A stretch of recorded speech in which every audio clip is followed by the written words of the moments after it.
না সবাই থাকেন একটু থাকেন সবাই থাকেন একটু আপনি সামনের দিকে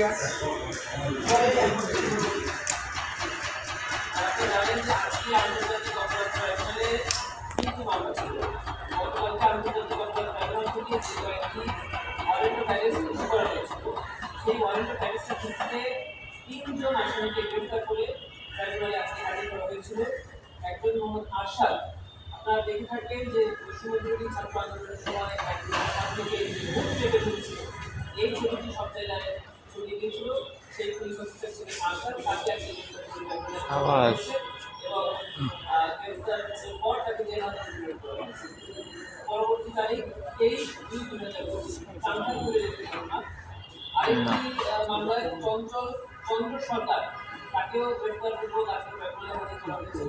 বাঁকুড়া এবং বাড্ডায় এই ঘটনাটি ঘটেছিল। বার্নিশের সাথে চূড়ান্ত 18 বছর বয়সী ছাত্রীকে বারবার গুলি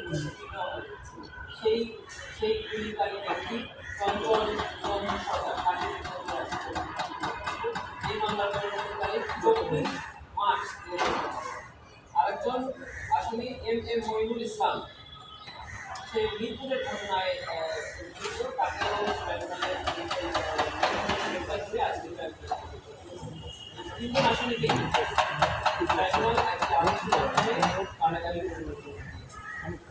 এম মইনুল ইসলামের মামলার পরবর্তী তারিখ 24 মার্চ। একদম হলো 23/2 আর বাকি থেকে হলো 24/3।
প্রায় 30 জনের আসলে